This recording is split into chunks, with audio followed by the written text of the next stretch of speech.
Olá, aqui é a Nusa Batemarque e hoje teremos a nossa 7ª leitura do livro O que o Vento Sussurra. E para começar, como sempre, vamos ver o que os amigos estão falando sobre essa leitura. No podcast, deixa eu ver, primeiro no podcast, tanto é que vocês acharam do episódio, né? Que episódio maravilhoso, que vocês acharam. A Grazi, que emocionante. Aí mandou um coraçãozinho, do emoji do coração. Chega a palpitar. Por isso que o avô de Anne sabe de tudo. Ele leu o diário do Thomas. Resta saber se vão acreditar nela. Adorando a leitura. Então, eu não sei se o avô de Anne sabe porque leu o diário do Thomas ou porque ele sabe porque ele viveu e ele soube na época que a Anne era, na verdade, a neta dele. Eu ainda estou na dúvida, Grazi. A gente tem que ler mais um pouquinho, mas eu pensei dessa forma, não sei se eu estou errada e você está certa, não tenho certeza ainda. A Regina Araújo Almeida. Estou apaixonada por esse livro. Adoro o livro que se passa e se fala da Irlanda. São mágicos. Eu também adoro. A Luísa Brenner. Olá, uma feliz primavera. E mandou uma rosinha, emoji de uma rosinha. Nusa, o que falar? São tantos personagens que ainda não consigo descrever. Me encontro ainda sem entender algumas coisas, mas gostando do livro. Beijos. Lu, fala com a gente que você não está entendendo, que a gente, que nem a Claudinha Folger também falava, sempre fala. Não estou entendendo isso, não estou entendendo aquilo. Opa, deixa eu colocar aqui direitinho. Então, quando vocês tiverem alguma dúvida, não que eu saiba responder, pelo amor de Deus, mas às vezes vocês colocando, se eu não souber, a gente fala com os amigos e dessa forma a gente vai debatendo e esclarecendo, né? Deixa eu ver agora no YouTube. No YouTube, a Rê escreveu, Regina Aparecida de Araújo Almeida. Nusa, amiga querida, estou amando este livro. Adoro livros que se passam na Irlanda. E como gostaria de responder na hora em que você faz a pergunta. Lembra quando foi citada a mulher que sumiu nas águas? E você tinha dito que já tinha lido, mas não lembrava? Foi quando a Anne estava à procura do cemitério, onde os bisavós estavam enterrados. Se não me engano, foi a bibliotecária que falou, a mesma que indicou ela a procurar a Maeve. E adoro livros de romance assim, você sempre acerta na escolha dos livros. Ai, que linda! É verdade, foi a bibliotecária, então, que falou sobre a história de uma menina que tinha sumido no lago, né? Que era famosa, uma garota que tinha sumido no lago. Curioso isso. Será que essa lenda era sobre a nossa Anne ou sobre outra pessoa? Fica a pergunta, né? Então vamos lá. Hoje a gente vai ler da página 215 até a página 244. Minha tirinha que eu adoro. Tom, o lunático. Cantou o velho Tom, o lunático, que dorme debaixo do dossel. Que mudança desviou meus pensamentos. E olhos que tinham uma visão tão perspicaz. O que transformou em pavio fumegante a pura luz imutável da natureza. W.B. Yeats. Li em algum lugar que uma pessoa nunca vai saber quem realmente é, a não ser que priorize o que ama. Sempre amei duas coisas acima de tudo, e a partir dessas duas coisas, formei minha identidade. Uma identidade surgiu daquilo que meu avô me ensinou. Estava envolvido em seu amor por mim, nosso amor um pelo outro, e a vida que tivemos juntos. Minha outra identidade se formou a partir do meu amor por contar histórias. Tornei-me uma autora obcecada por ganhar dinheiro, entrar na lista dos mais vendidos e estar sempre pensando no próximo romance. Perdi uma identidade quando perdi o meu avô, e agora tinha perdido a outra. Engraçado isso que ela está falando, que eu li, eu acho que foi no livro, que vou colocar depois até aqui para vocês, o Nota sobre Luto, da Chimamanda, Chimamanda Ngozi Chimamanda, agora me deu branco no nome dela, mas é Chimamanda, a autora, acho que ela é de Senegal, acho, não me lembro agora do país que ela é. E ela falando sobre o luto, e eu achei muito curioso uma coisa que ela falou que é verdade. Quando morre alguém que você ama, morre aquele olhar daquela pessoa para você. Por exemplo, se você perde a sua mãe, você nunca mais vai ter o olhar de uma mãe para uma filha. Se você perde um filho, meu Deus, que dor horrível, você nunca vai ter mais aquele olhar do filho para a mãe. E assim por diante. E é muito curioso isso que ela está falando. Porque perdi uma identidade quando perdi meu avô. E agora já perdi a outra. Porque ela não tem mais um avô que está ali olhando para ela com aquele olhar que só o avô tinha com ela, sabe? Eu achei isso tão lindo quando a gente leu. Eu vou depois colocar aqui. Eu sempre vou colocar nos respiros de uma leitura para outra. Eu vou colocar as leituras que estão no Instagram. Eu achei interessante isso que ela falou aqui. Que a gente já tinha lido lá. Perdi minha identidade quando perdi meu avô.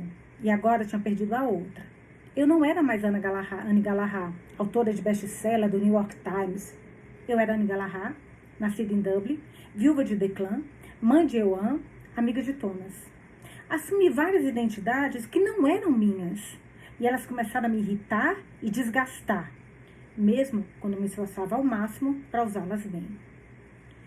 Nas semanas que se seguiram, Thomas manteve distância, me evitando quando era possível e permanecendo educadamente reservado quando não era. Tratava-me como a Anne de Declan novamente, embora soubesse que eu não era. Contei a ele uma verdade que ele não podia aceitar. Então ele me envolveu com firmeza no papel dela, recusando-me a colocar em outro. Às vezes, eu pegava me olhando, como se estivesse morrendo de uma doença incurável, com semblante abatido e triste. Thomas voltou a Dublin e trouxe um Robbie O'Toole curado de volta a Carver Club. Ele tinha um tapa-olho sobre o olho que havia perdido, uma cicatriz na lateral da cabeça e uma leve fraqueza do lado esquerdo. Movia-se lentamente, como um jovem que havia envelhecido. Seus dias de contrabando de armas e emboscadas de tãs haviam ficado para trás. Ninguém falou de Liam ou das armas desaparecidas, mas o potro, enfim, nasceu, tornando-nos todos nós, honestos. Felizmente, o capitão auxiliar não voltou a Carver Club, e quaisquer suspeitas e acusações levantadas contra mim foram silenciosamente arquivadas. Ainda assim, eu dormia com uma faca debaixo do travesseiro e pedi que Daniel O'Toole colocasse um cadeado na porta do meu quarto. Liam Gallagher podia se sentir seguro em relação a mim, mas eu não me sentia segura em relação a ele. Haveria um ajuste de contas, eu tinha certeza disso. A preocupação me deixava cansada e as dúvidas tiravam meu sono. Pensei sobre o lago incansavelmente. Imaginava-me empurrando um barco para as águas e nunca mais voltando. Eu caminhava todos os dias na margem considerando a ideia. E todos os dias eu me afastava sem querer tentar.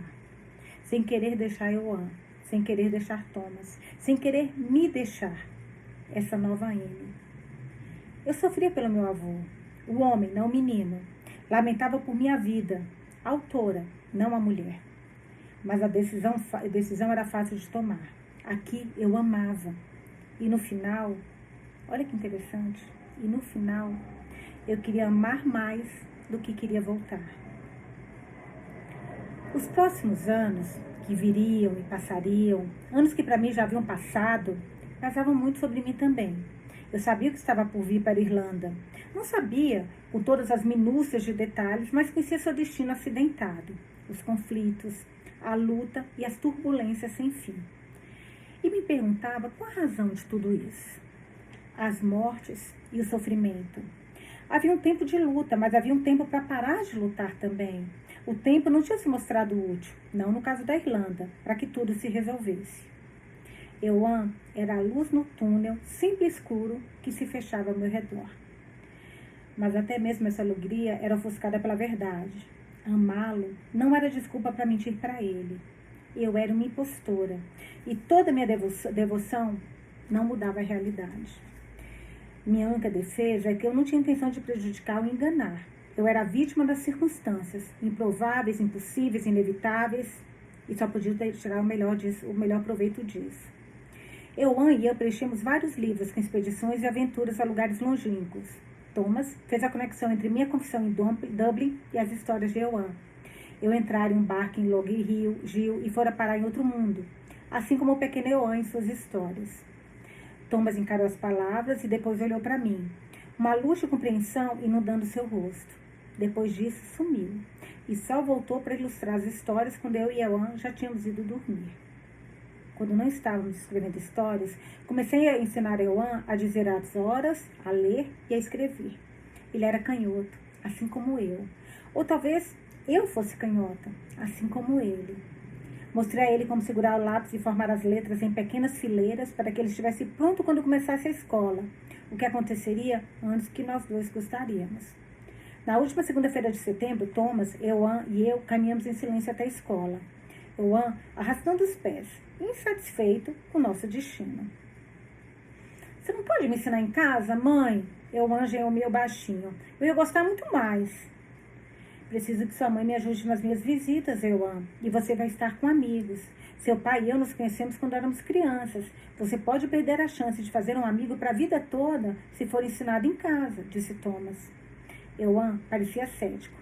Ele já tinha alguns bons amigos e provavelmente percebeu que poderia vê-los sem precisar ir à escola.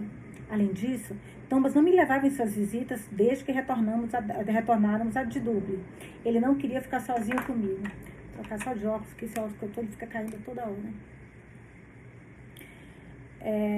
Ele não queria ficar sozinho comigo. Vendo que Euan não estava convencido, Thomas apontou para uma cabaninha por entre as árvores, uma pequena clareira, uma cabana que eu já tinha visto antes, mas nunca havia dado muita atenção a ela. Estava claramente abandonada e a folhagem começava a tomar conta dela. Está vendo aquela cabana, Euan? Perguntou Thomas. Euan sentiu, mas Thomas continuou andando e nós o acompanhamos. Estava chuviscando. Uma família já viveu naquela cabana, uma família como nós. Mas então veio a peste da barata e a família começou a passar fome.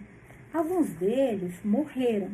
Outros foram para os Estados Unidos procurar trabalho para que pudessem comer. Havia casas abandonadas por toda a Irlanda. Você precisa ir à escola para aprender a fazer uma Irlanda melhor para o seu povo, para que as famílias não morram, para que nossos amigos não precisem partir. Não tinha nenhuma comida, doutor? Perguntou Euan. Tinha comida. Só não tinha barata, respondeu Thomas com os olhos no horizonte, como se ainda pudesse ver a peste que assolara o país 70 anos antes. E eles não podiam comer outra coisa? Perguntou Euan. Eu poderia tê-lo beijado por sua curiosidade. Eu realmente não sabia a resposta, e era esperado que soubesse. Eu deveria saber melhor essas histórias. A pesquisa que eu havia feito era centrada na Guerra Civil, e não nas décadas que a precederam. Escutei atentamente, me virando para olhar para a pequena cabana que estava em ruínas e abandonada. Desculpa, gente. Batatas. Eu falei, cara, que esquisito, baratas. Desculpa, gente. Tinha comida, só não tinha batata. Me perdoa. Deixa eu voltar aqui para ver onde tinha mais isso. Veio a peste da batata. Eita, Lelê. Me desculpa. Mas batata e barata, sei lá, eu troquei o T pelo R aí. Mas não tinha nenhuma comida, doutor? Se eu repetir, então, para ficar com mais sentido agora, né? Perguntou Euan. Tinha comida, só não tinha batata. E eu lembro, falando, gente, mas que tem batata com comida? Barata com comida. Tinha comida, só não tinha batata. Respondeu Thomas com os olhos no horizonte, como se ainda pudesse ver a peste que assolara o país 70 anos antes. E eles não podiam comer outra coisa? Perguntou Euan. E eu poderia tê-lo beijado por sua curiosidade. Eu realmente não sabia a resposta. E era esperado que soubesse. Eu deveria saber melhor essa história. A pesquisa que eu havia feito era centrada na Guerra Civil e não nas décadas que a precederam.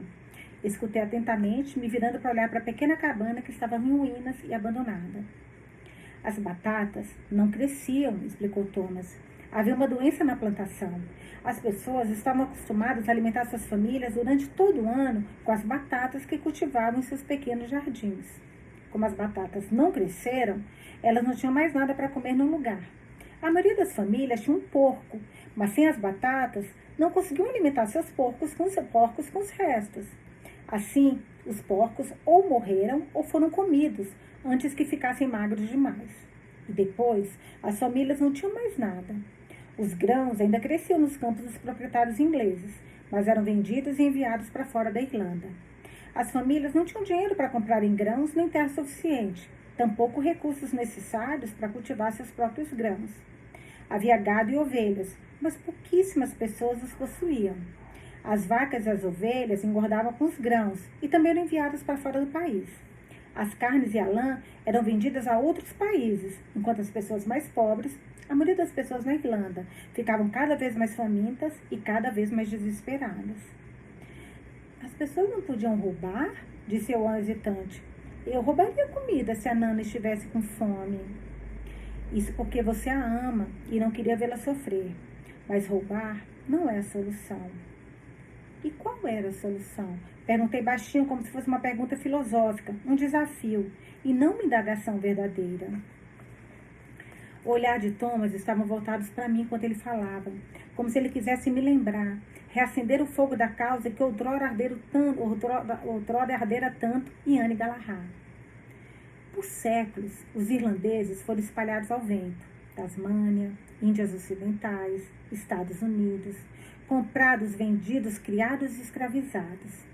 A população da Irlanda foi reduzida à metade pela servidão por contrato. Durante a fome, outro 1 milhão de pessoas morreu nesta ilha. Aqui em Leitrim, a família da minha mãe sobreviveu porque o proprietário teve pena dos seus arrendatários e suspendeu os aluguéis durante o pior período da peste. Minha avó trabalhava para o proprietário, era empregada na casa dele, e ela comia na cozinha uma vez por dia e trazia sobras para os irmãos e irmãs. Metade da família emigrou. 2 milhões de irlandeses emigraram durante a fome. Cara, 2 milhões, gente, emigraram durante a fome. Um país que não é um país gigante, né? Isso antes ou seja, bem antes da revolta da Páscoa, há mais de 100 anos antes disso. 2 milhões de irlandeses emigraram durante a fome. O governo britânico não se importava. A Inglaterra fica logo ali. Era mais fácil enviar seus próprios trabalhadores quando partíamos ou morríamos de fome. Nós realmente somos substituíveis. Thomas não soava amargo, ele soava triste. E como combatemos eles? Perguntou Euan com o rosto corado pela seriedade da história e pela tristeza de tudo aquilo. Aprendemos a ler, pensamos, aprendemos, nos tornamos melhores e mais fortes. Ficamos juntos e dizemos: chega, vocês não podem nos tratar assim, disse Thomas suavemente.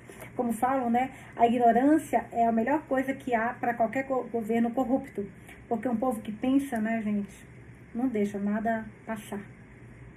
Por isso que tem tanto governo que não investe na população. E aqui não estou falando de governo nenhum, tá? Não estou dando nome aos bois, porque senão realmente não estou dando nome aos bois nenhum aqui. Eu só estou pensando como é engraçado como a educação é a primeira coisa que um governo ditador, um governo que não quer que as pessoas pensem, faz. É cortar a educação.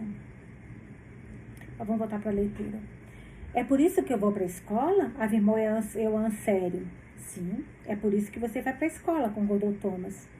A emoção obstruiu minha garganta e ameaçou escapar pelos olhos. E eu lutei contra ela. Seu pai queria dar aula nas escolas, Euan. Você sabia disso? Ele tinha consciência de como era importante, mas ele não conseguia sentar quieto. Nem sua mãe, acrescentou Thomas me olhando. Não tive resposta. Sentar-me quieta sempre foi fácil para mim. Eu podia me sentar e sonhar, minha mente me levava até que não estivesse mais dentro de mim, mas era uma viagem. As diferenças entre mim e a outra Anne aumentavam a cada dia. Quero ser médico como você, Thomas. Euan puxou a mão de Thomas, olhando para cima com seriedade, para além da aba do seu cap. Você vai ser, Euan. É exatamente o que você vai ser, tranquilizei-o, encontrando minha voz. Olha só, então ele virou médico mesmo, se tornou médico mesmo.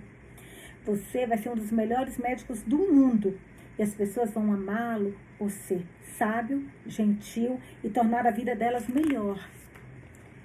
Vou tornar a Irlanda melhor? Euan perguntou. Você vai tornar a Irlanda melhor para mim. Todos os dias, eu disse, ajoelhando-me para que eu pudesse apertá-lo antes que ele entrasse no pátio da escola. Ele jogou os bracinhos em volta de mim e me apertou forte, dando um beijo no meu rosto. Depois repetiu a ação com Thomas. Então, o observamos enquanto corria para o grupo de meninos no pátio, jogando o chapéu e a mochila de lado e se esquecendo de nós quase que imediatamente. Por que você diz a ele coisas que podem não acontecer? Perguntou Thomas. Ele será médico e será sábio e gentil. Ele vai crescer e se tornar um homem maravilhoso. Respondi, me emocionando mais uma vez. Ah, Condessa, suspirou Thomas e meu coração saltou com a ternura.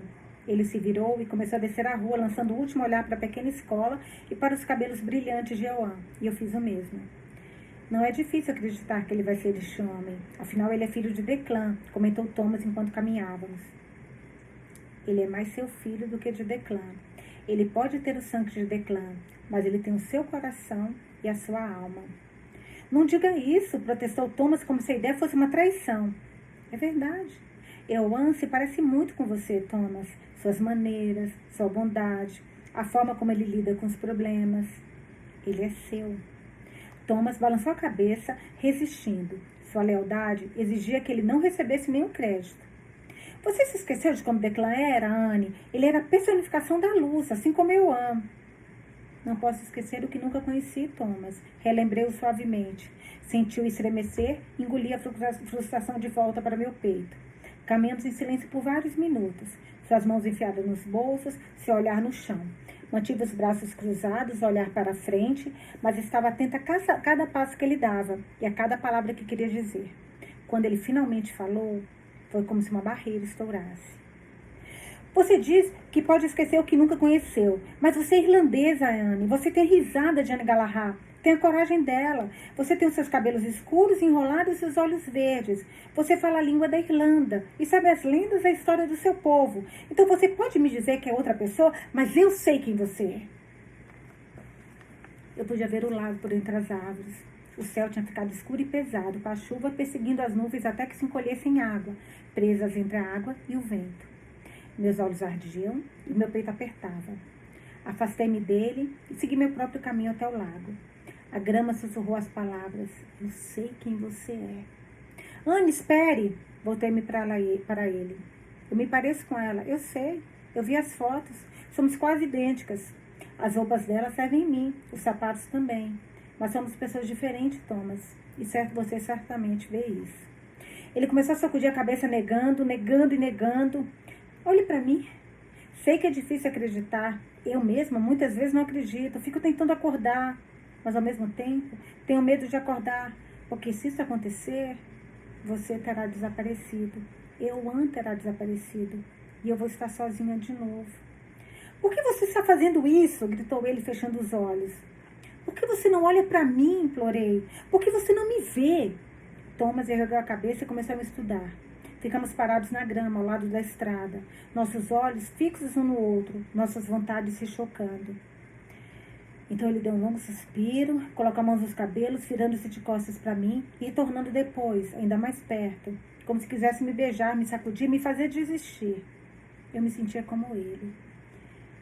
Seus olhos estão diferentes do que me lembro, um verde diferente, o verde do mar em vez do verde da grama. E seus dentes estão mais retos, sussurrou ele. Minha bisavó não tivera o luxo de usar aparelhos caros. Thomas fixou o olhar em minha boca e engoliu em seco. Em seguida tocou meu lábio superior e tirou a mão instantaneamente. Quando falou de novo, sua voz estava mais suave, relutante, como se estivesse admitindo algo doloroso. A Anne de Declan tinha uma lacuna entre os dentes da frente. Notei quando você escovava os dentes que essa lacuna tinha desaparecido. Você costumava assobiar por essa lacuna e alegava que este era o seu único talento musical.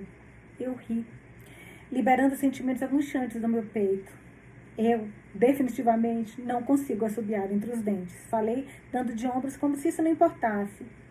Mas importava tanto que eu mal conseguia respirar. Você tem a mesma risada, a risada de Joan, continuou Thomas. Mas tem a firmeza de Declan também. É realmente estranho, como se ambos tivessem voltado em você. E eles voltaram, Thomas. Você não entende? Seu rosto tremeu de emoção e ele balançou a cabeça de novo, como se fosse muito difícil acreditar e ele não conseguisse assimilar. Mas continuou, como se falasse consigo mesmo. Você se parece tanto com a velha Anne. Ele estremeceu como se não acreditasse que estava mesmo diferenciando uma da outra. Que ninguém jamais duvidaria que você é ela. Mas ela era muito mais afiada. Ele se apegou à palavra como se não conseguisse pensar em alguma coisa melhor. E eu me retraí, sentindo o rosto ficar quente. Eu sou muito inteligente. É mesmo? Seus lábios se contraíram e o humor afastou a atenção de seu rosto. Senti a indignação queimar na garganta. Ele estava rindo de mim? Não estou falando da sua inteligência, Anne. A velha Anne era afiada em tudo. Não tinha sua tranquilidade. Era intensa, enérgica, passional e francamente cansativa. Talvez ela sentisse que tinha que ser assim. Mas a sua suavidade é linda. Olhos suaves, cachos suaves, voz suave, um sorriso caloroso e suave. Não tenha vergonha disso. Resta pouca suavidade na Irlanda. É uma das razões pelas quais eu ama tanto você. Minha raiva se dissipou e meu peito inflou com uma sensação totalmente diferente. Você é boa e sabe disso, meditou ele. Você soa como uma de nós, como a mesma Anne. Mas às vezes escorrega. Você esquece, então você soa como a garota que você diz ser. A garota que alegre ser, murmurei. Eu havia achado, apenas por um momento, que tínhamos superado a descrença, mas talvez não.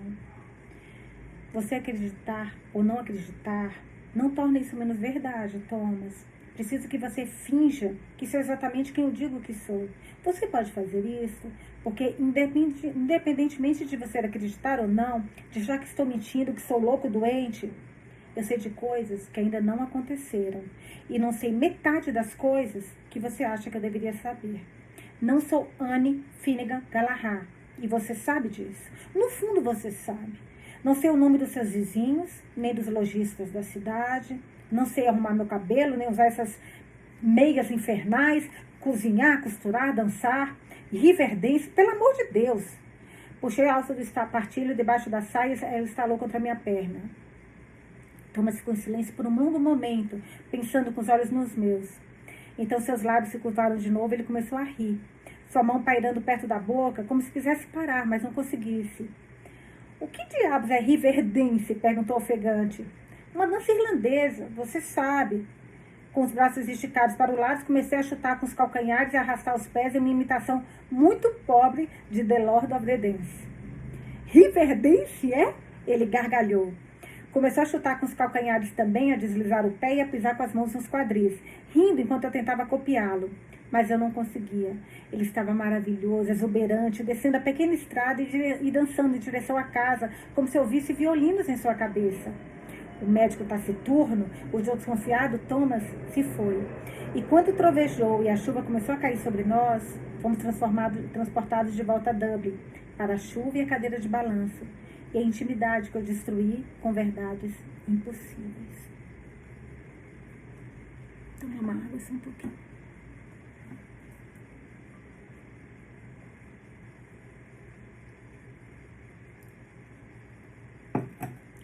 Não voltamos para casa.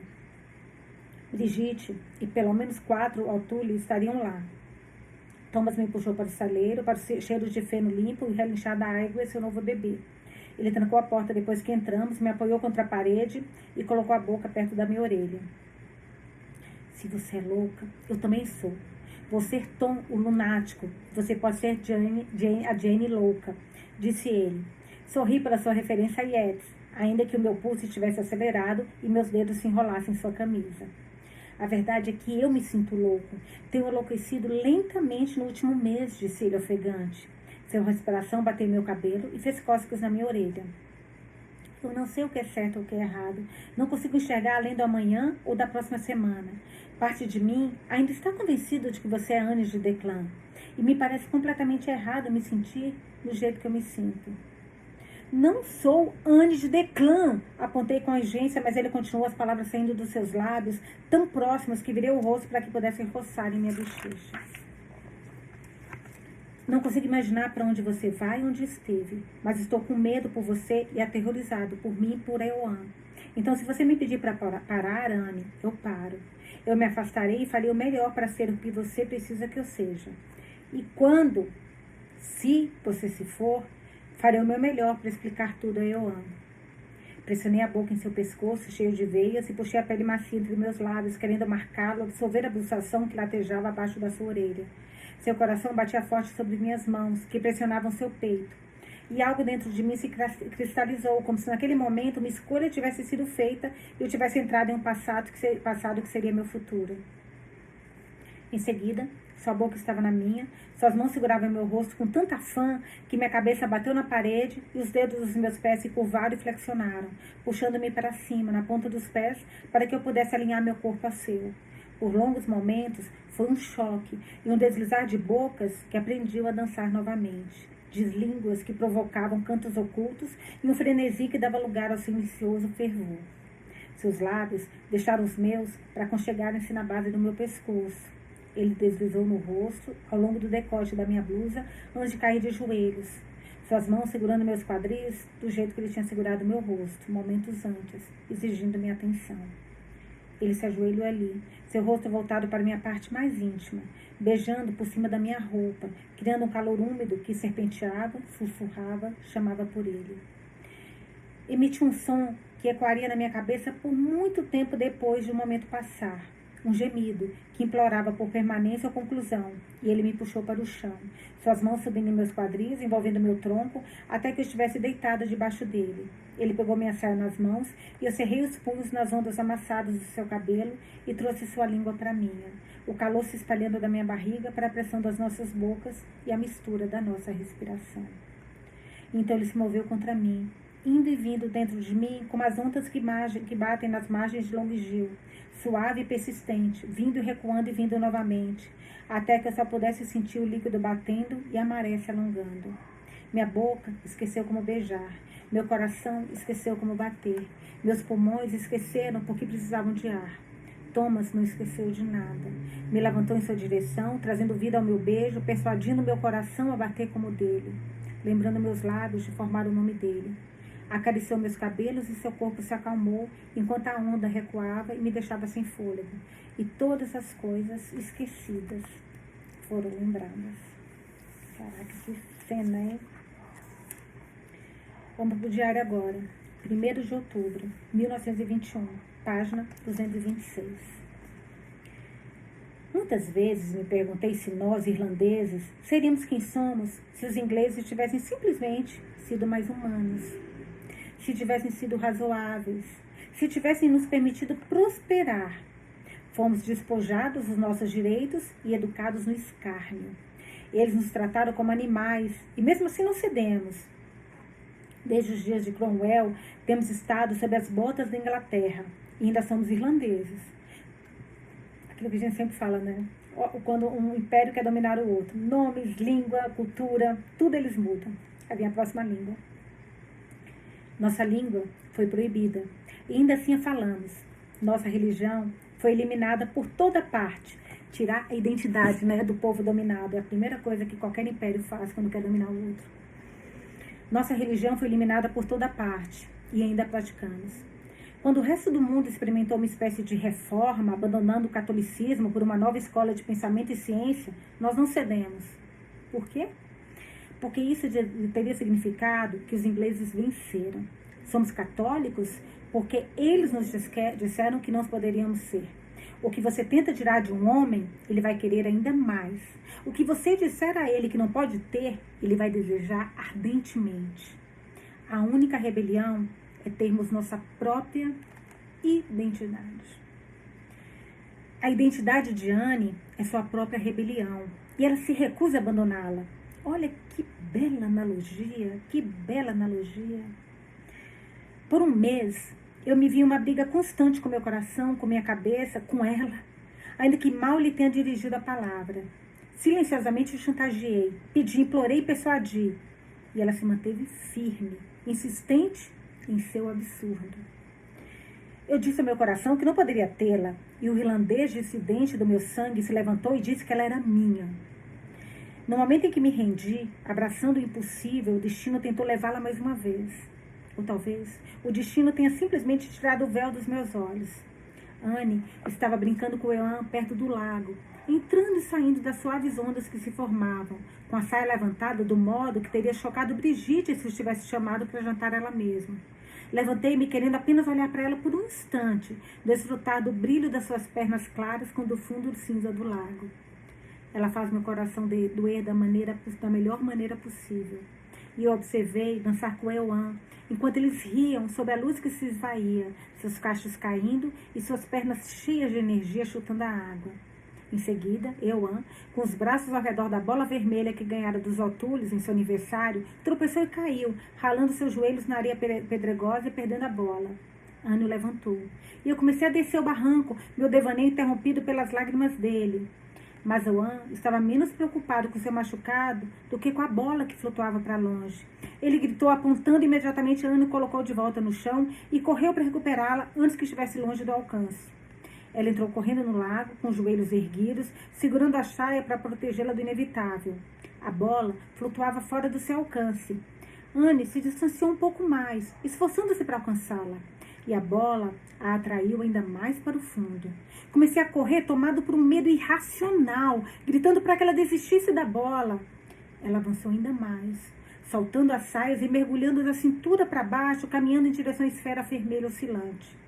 Eu gritava, eu estava longe demais. Eu gritava para ela voltar enquanto corria pela margem. E por um instante a sua imagem falhou, como se fosse uma miragem do rio. Era como se eu estivesse olhando através de um vidro. O branco do seu vestido se transformando em névoa. O escuro do seu cabelo se transformando em sombras noturnas. Euan começou a gritar.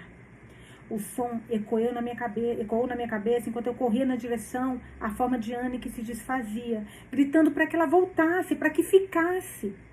A bola vermelha continuou a boiar para longe, como o sol no horizonte, e eu me atirei na água em direção ao lugar onde ela estava, tentando alcançar a ínfima sugestão de Anne, que ainda permanecia. Meus braços voltaram vazios. Gritei seu nome e tentei encontrá-la de novo, insistente, e meus dedos tocaram um pedaço de tecido. Agarrei-me ao pano, puxando para mim como uma salvação, repetidas vezes, até que minhas mãos estivessem tomadas pelo vestido de Anne. Eu não conseguia ver a margem, nem distinguir a água do céu.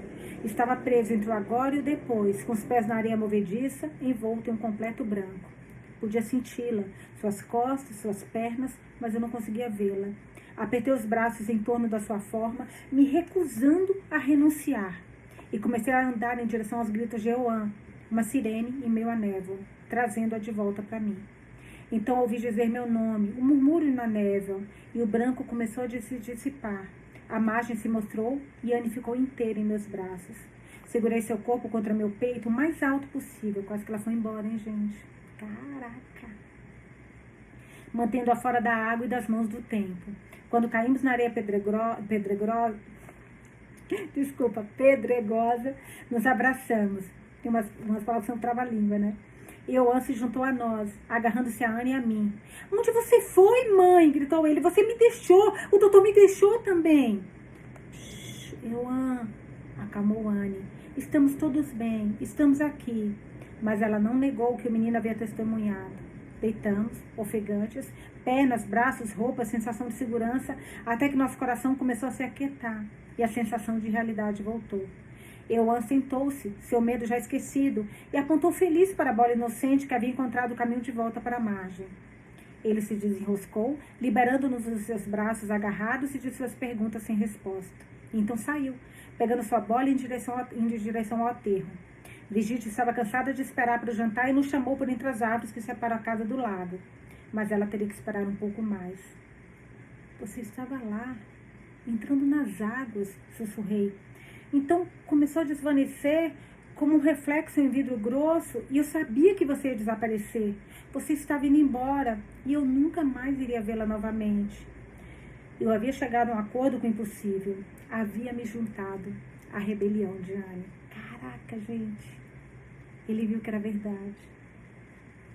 Anne ergueu o rosto pálido e solene e encontrou meus olhos no crepúsculo. Ela procurou em minha expressão o brilho batismal do novo crente. E eu comecei a prestar testemunho. Você realmente não é Anne Finnegan, não é mesmo? Não, Thomas. Anne balançou a cabeça com os olhos vidrados em mim. Não sou Anne Finnegan Galahad.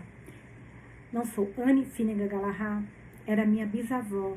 E eu estou muito, muito, muito longe de casa. Meu Deus, garota, me desculpe. Passei os lábios sobre sua testa e suas bochechas, seguindo os rios que ainda estavam em seu rosto e escorriam em direção à sua boca. Depois beijei-a suave e castamente, com medo de quebrá-la. A boneca de papel que corria o risco de se desintegrar no lago. Ela não pode entrar nesse lago, gente, de jeito nenhum. Senão ela vai embora. Capítulo 17, página 231. Uma terrível beleza nasceu. Ele também deixou seu papel nesta comédia inconsequente. Ele também, mudança trágica, sofreu e transformou-se inteiramente. Uma terrível beleza nasceu. W.B. Yeats. Caraca, cada poema tão lindo, né? Meu Deus. Não conhecia nenhuma. Nem conhecia esse poeta. Lindo, lindo, lindo. Engraçado, eu tenho um pouco de preconceito contra a poesia. Eu nunca fui. Eu acho poesia muito...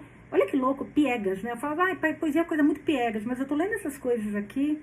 Eu acho que piegas era eu, sinceramente, não as poesias. Eu que era imatura para isso. Louco, né? Como cada coisa tem um momento, talvez. Eu não era da poesia antes. Mas que coisa linda. Tô encantada. Vamos lá. Como o sol saindo de trás das nuvens, tudo mudou a partir do momento em que ele acreditou em mim. A tempestade recuou, a escuridão se dissipou e eu tirei o peso que estava carregando em meus ombros, aquecida pela aceitação repentina. Thomas também tinha se libertado.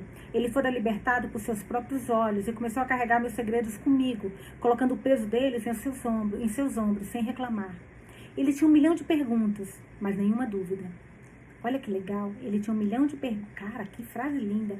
Ele tinha 1 milhão de perguntas, mas nenhuma dúvida. Que coisa linda. Tem umas frases aqui tão bonitas, só um pouquinho. Tá aqui. Tô marcando, mas vai ficar para quem comprar esse livro depois que eu vou pegar, né? Na maioria das noites, quando a casa estava em silêncio, ele ia silenciosamente até meu quarto, rastejava até minha cama e com vozes abafadas, as mãos dadas, falávamos sobre coisas impossíveis. Você disse que nasceu em 1970. Que dia? Que mês? Dia 20 de outubro. Vou fazer 31 anos. Embora, tecnicamente, não possa envelhecer se ainda não existo. Eu sorri enquanto levantava e abaixava a sobrancelha repetidas vezes. É depois de amanhã, Anne, ele me repreendeu. Você ia me contar que é seu aniversário? Dei de ombros. Não era algo que iria anunciar. Acreditava que Brigitte sabia a data real de aniversário da Anne real e duvidava que fossem iguais. Você é mais velha que eu, disse ele sorrindo como se minha idade avançada fosse uma punição por esconder informações dele. Sou?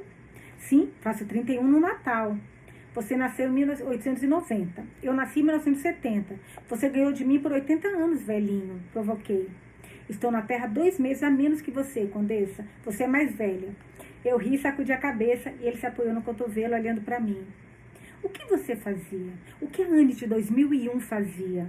Ele de 2001 com cuidadosa admiração, como se não conseguisse acreditar que tal época fosse existir um dia. Eu contava histórias, respondi. Escrevia livros. Sim, claro que você escrevia livros. Ele sussurrou e sua admiração me fez sorrir. Eu devia ter adivinhado. Que tipo de histórias você escrevia? Histórias de amor, de romances, de magia, romances históricos. E agora você está vivendo isso. O amor ou a magia? Sussurrei. A parte histórica, murmurou ele, me olhando com seus olhos brilhantes e suaves. Depois se inclinou e me beijou, antes de se afastar. Havíamos descoberto que o beijo interrompia as conversas, e nós dois estávamos tão famintos pela troca de palavras quanto um pelo outro. As palavras faziam os beijos significarem mais quando finalmente voltávamos a eles. Do que você sente falta? Perguntou ele. Sua respiração fez cócegas na minha boca, fazendo meu estômago estremecer e meu peito doer. Música. Sinto falta de música. Eu escrevi enquanto ouvia música clássica. É a única que soa como histórias e nunca atrapalha. Escrever tem a ver com emoção. Não há mágica sem ela. Como você escrevia ouvindo música? Você conhece muitos músicos? Perguntou ele confuso. Não, eu ri. Não conheço nenhum. A música é gravada e reproduzida e você pode ouvi-la quando quiser. Como um gramofone? Sim, como um gramofone, mas muito, muito melhor. Quais compositores? Claude Debussy, Eric Satie, Maurice Ravel são meus favoritos. Ah, você gosta dos franceses, provocou ele. Não, gosto do piano, do período. A música deles é bonita e enganosamente descomplicada. O que mais? Perguntou ele. Sinto falta das roupas, são muito mais confortáveis, principalmente as roupas íntimas. Ele ficou quieto na escuridão e me perguntei se eu havia envergonhado. Ele me surpreendia de vez em quando. Era apaixonado, mas reservado. Ardente, mas calado. Eu não tinha certeza se isso era do Thomas ou se era comum aos homens da época, em que certa dignidade e decoro ainda eram esperados.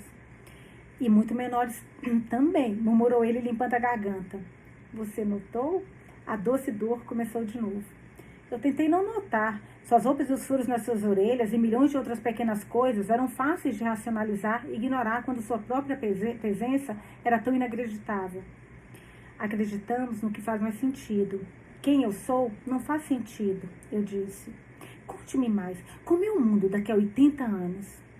O mundo está cheio de conveniências. Comida rápida, música rápida, viagens rápidas.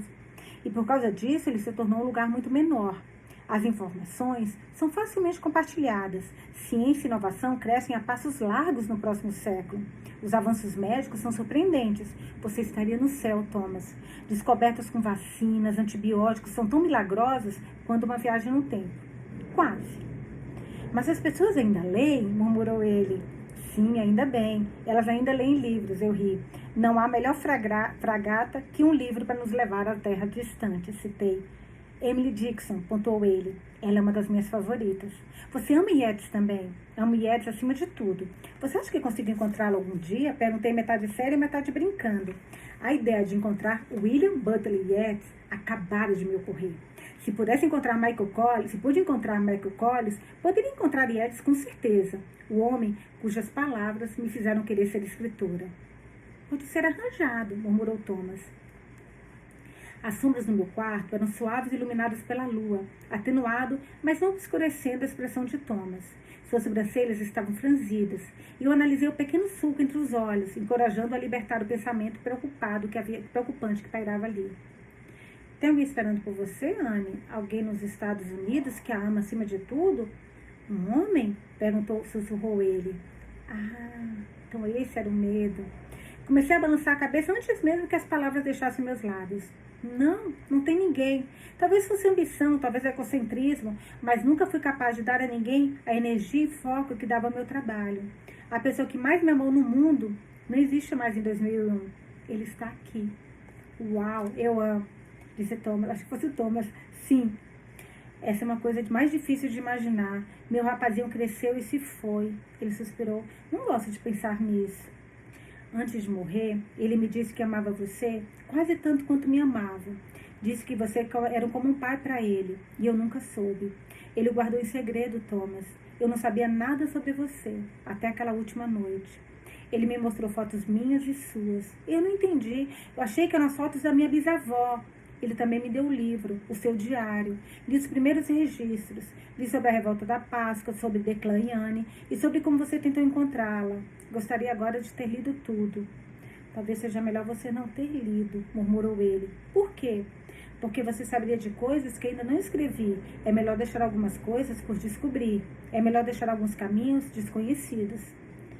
Seu diário terminou em 1922. Não lembro a data exata. O livro estava completo, até a última página. Confessei com pressa. Era algo que tinha me incomodado. Aquela data. O fim do diário parecia ser o fim da nossa história. Então haverá outro. Eu escrevo diários desde menino. Tenho uma prateleira dele. Leituras fascinantes, todos, disse ele com expressão irônica. Mas você deu aquele a Ioan. Aquele era o único que ele tinha, argumentei. Ou talvez aquele fosse o único que você precisava ler, Anne, ele propôs. Mas eu não li. Não tudo. Não cheguei nem perto de ler tudo. Não li nenhum registro depois de 1918.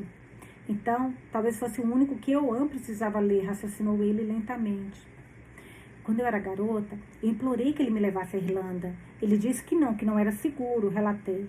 Pensar no meu avô fazia meu peito doer. A perda dele era assim.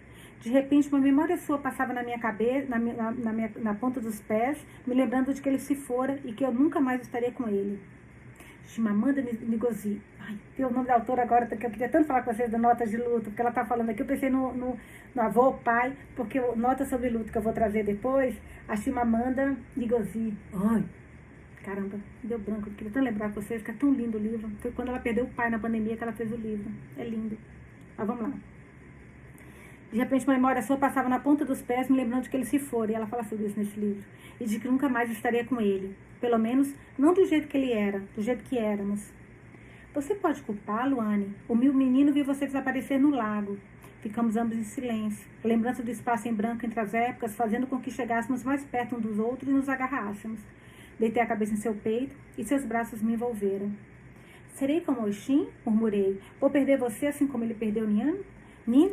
Tentarei voltar à minha antiga vida e descobrirei que não posso, que 300 anos se passaram. Talvez minha antiga vida não exista mais, minhas histórias, meu trabalho, tudo que conquistei. Talvez eu seja um dos desaparecidos, eu disse. Desaparecidos? Perguntou Thomas. Todos nós desaparecemos. Um dia, o tempo nos leva.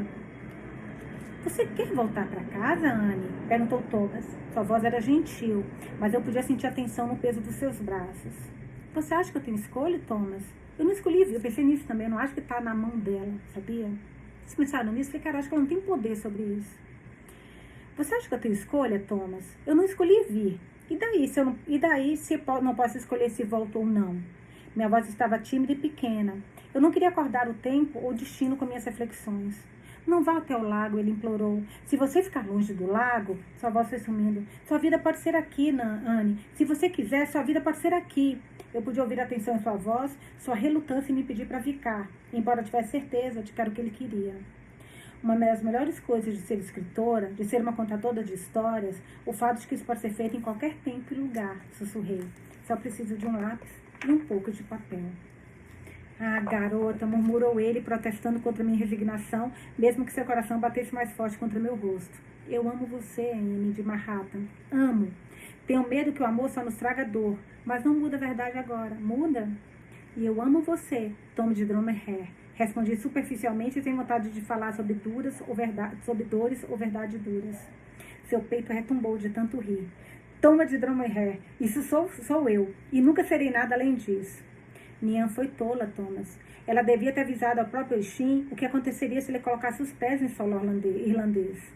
As mãos dele subiram até meus cabelos e ele começou a afrouxar minha trança. Tentei não gemer enquanto ele separava meus cachos, espalhando-os pelos ombros. Talvez ela quisesse que ele escolhesse, argumentou Thomas, e eu sabia que era o que ele esperava de mim, sem sua pressão. Então talvez ela devesse ter avisado que estava em jogo, para que ele pudesse escolher. Continuei repreendendo e esfreguei os lábios em seu pescoço. Ele prendeu a respiração e eu também, gostando da sua resposta. Estamos discutindo por causa de um conto de fadas, Condessa, sussurrou ele com as mãos apertando meus cabelos. Não, Thomas, estamos vivendo um. Ele me arrastou para baixo de si abruptamente e o conto de fadas ganhou nova vida e fantasia. Thomas me beijou até que eu começasse a flutuar, para então começar a descer e mergulhar nele enquanto ele me recebia de volta. Thomas, gemi entre seus lábios. Sim, murmurou ele, seu corpo vibrando sobre minhas mãos. Eu quero ficar, eu disse ofegante. Anne, suplicou ele, engolindo meus suspiros e afastando minhas preocupações com carinhos. Sim, por favor, não vá. Dia 20... Minha tira caiu no chão, peraí. Eu congelei com essa tirinha que eu não perco a linha. Dia 20 de outubro de 1900... Ela falou que o diário... Falou, só um pouquinho, gente. Quando ele parou de escrever o diário mesmo? 22, não foi? Só achar aqui, porque tô com medo de quando ele parou de escrever o diário. Acho que foi 22. Seu diário também é 1922. Não lembro a data exata. Ai, que medo. Vamos lá. Dia 20 de outubro de 1921, caiu uma quinta-feira, e Thomas trouxe presentes para casa. Um gramofone com uma manivela para dar corda e vários discos clássicos, que ela gosta de escrever lendo, né? Escrever ouvindo música. Um casaco longo para substituir aquele que eu havia perdido em Dublin e um livro recém-publicado de poesias de Yeats, que acabara de ser impresso. Ele colocou os presentes no meu quarto em silêncio, provavelmente preocupado que eu ficasse desconfortável com a sua generosidade. Mas instruiu Eleanor a fazer uma torta de maçã com creme e convidou os O'Toole para o jantar, fazendo da refeição uma celebração. Brigitte, obviamente, não se lembrava de quando era o aniversário da Nora e não hesitou quando Thomas insistiu em uma festa. Euan estava mais empolgado por mim do que eu mesmo por seu próprio aniversário. E perguntou a Thomas se ele ia me segurar de cabeça para baixo para me dar meu solavanco de aniversário, batendo minha cabeça contra o chão para cada ano da minha vida, e mais um para o ano que estava por vir. Thomas riu e disse que solavancos de aniversário eram para meninos e meninas, e Brigitte o repreendeu por sua impertinência. Sussurrei a Euan que ele poderia me dar 31 beijos no lugar e um abraço apertado para o ano que viria, e ele subiu no meu colo e me obedeceu. Os O'Tooles não trouxeram presentes, felizmente, mas cada um me fez um voto, revezando-se para distribuí-los a mim depois que a refeição foi consumida com suas taças erguidas bem no alto. Que você viva mais 100 anos e depois mais um ano para se arrepender, brincou Daniel O'Toole. Que os anjos estejam sempre à sua porta, que seus problemas sejam menores e suas bênçãos maiores, acrescentou Meg. Que seu rosto permaneça belo e que seu traseiro nunca fique reto. Foi o voto concedido por Rob, que ainda não havia recuperado o senso do que era apropriado. Eu ri no lenço que Brigitte havia tornado com a letra A, e o novo voto foi oferecido às pressas por outro membro da família. O meu voto favorito, aquele oferecido pela jovem Maeve, era de que eu envelhecesse na Irlanda. Meus olhos encontraram Thomas, meus braços envolveram Euan, e eu silenciosamente rezei por aquele voto com todas as minhas forças, desejando que o vento e as águas me permitissem. É sua vez, doutor, gritou Euan. Qual o seu voto de aniversário? Thomas se moveu com desconforto e ficou levemente corado. Anne ama o poeta William Butler Yeats. Então, talvez, em vez de um voto, eu recite um dos seus poemas para entreter os convidados. Um poema perfeito de aniversário chamado Quando Fores Velha. Todos riram e Euan pareceu confuso. Você está velha, mãe? Perguntou ele. Não, meu querido, eu não envelheço, eu respondi. Todos riram de novo, mas as irmãs O'Toole apresaram Thomas implorando pelo poema. Thomas se levantou e, com as mãos nos bolsos e os ombros ligeiramente curvados, começou. Quando fores velha e grisalhas e estiveres cansada, quando Thomas anunciou velha e grisalha, todos riram novamente. Mas eu conhecia bem o poema, cada palavra, e senti o coração derreter em meu peito. Quando fores velha e grisalha e estiveres cansada, repetiu ele acima das risadas, e cabeceares junto ao fogo, pega este livro e lê lentamente, e sonha com o doce olhar e as sombras densas que nos teus olhos havia. Quantos amaram teus momentos de graça e amaram tua beleza com falsidade ou devoção? Mas apenas um homem amou tua alma peregrina e amou as dores deste rosto que se altera. A sala ficou em silêncio, os lábios de Meg tremeram, a doçura suave da memória brilhando em seus olhos. Era o tipo de poema que fazia as mulheres mais velhas se lembrarem de como era ser jovem. Enquanto falava, Thomas olhou para todos, mas o poema era para mim. Eu era a alma peregrina com uma face que se alterava.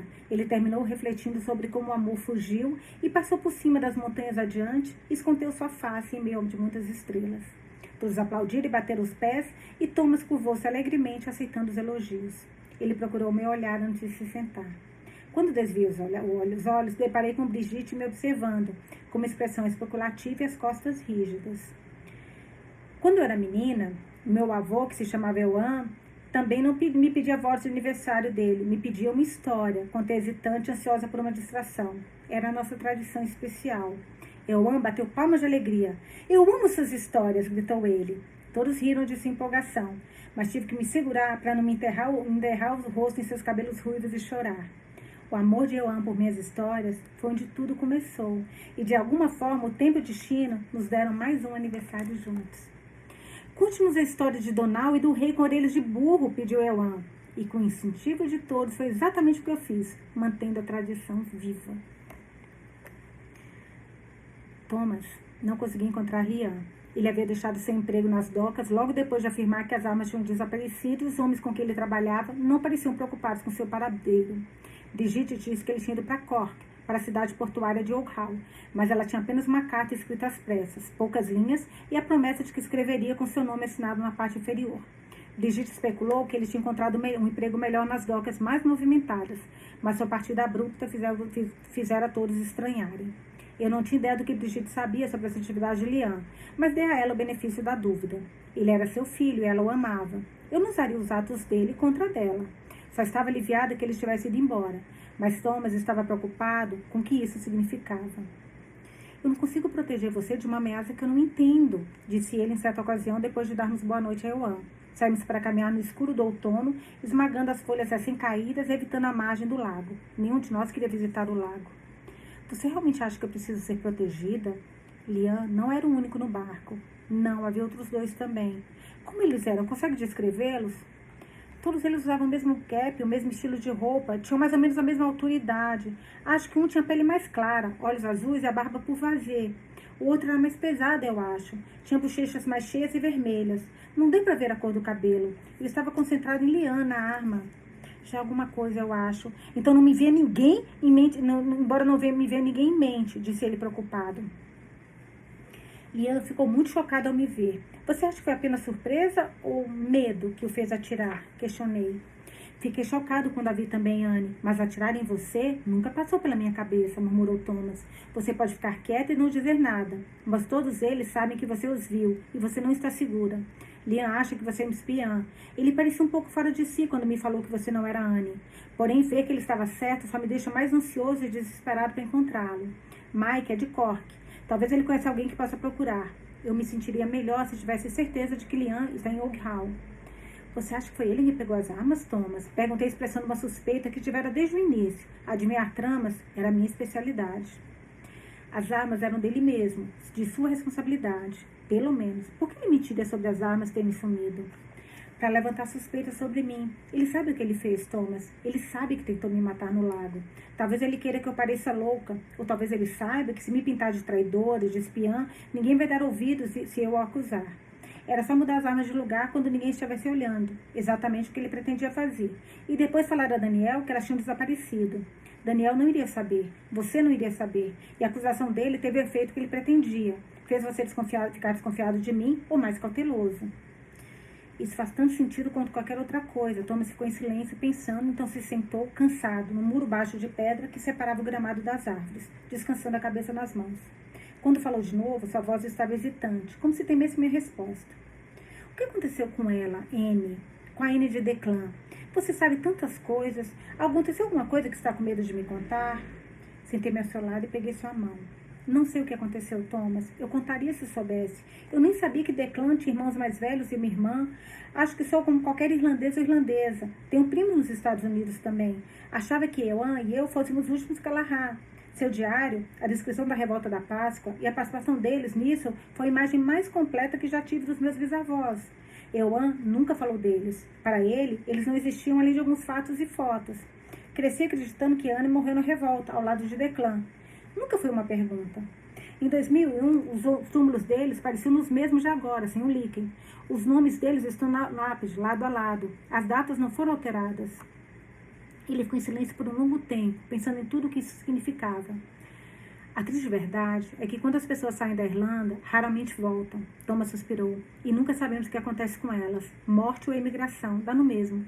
Estou começando a acreditar que só o vento sabe o que aconteceu com Anne. Aitino Ogata. Não sei o que significa isso. O vento sabe tudo, concordei suavemente. Foi o que o Ewan me falou quando eu era pequena. Talvez ele tenha aprendido com você. Eu aprendi com Mike, mas ele disse que o vento é muito fofoqueiro. E se você não quer que ninguém saiba os seus segredos, é melhor contar para uma pedra. Ele disse que é por isso que temos tantas pedras na Irlanda. As rochas absorvem cada palavra, cada som, e nunca contam a ninguém. Muito legal isso, né? Isso é bom, porque os irlandeses gostam de tagarelar. Eu ri. Me fez lembrar da história que eu tinha pedido no meu aniversário, sobre Donald e o rei com orelhas de burro. Donald contou o segredo do rei a uma árvore, porque ficou desesperado para contar a alguém, qualquer pessoa. Algum tempo depois, a árvore foi cortada e usada para fazer uma harpa. Quando a harpa era tocada, as cordas cantavam o segredo do rei. Haviam várias morais para a velha história, mas uma delas é que segredos nunca ficam escondidos. Thomas não tagarelava. Eu duvidava que Michael Collins tagarelasse também. A verdade tinha uma forma de se revelar, e algumas verdades matavam pessoas. Caraca. Essa coisa de segredo é muito curiosa, porque uma vez eu li isso e achei muito legal. Quando alguém fala com você assim, eu tenho um segredo meu para te contar, mas não conta para ninguém. Aí você para e eu achei isso muito curioso, que é verdade. Tipo, se você que é a dona do segredo, você não consegue segurar o seu segredo e quer contar para alguém, como é que você exige que o outro não conte, se nem você consegue segurar? É exatamente isso, né? Segredo que é segredo, gente, não sai da gente. Silêncio vale ouro. Vou tomar mais uma água, peraí, antes do próximo. –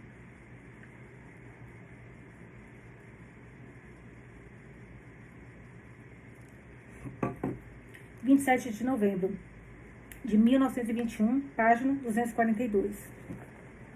Recebi uma carta de Mike hoje. Ele está em Londres com Arthur Griffith e outros da delegação para participar das negociações do tratado.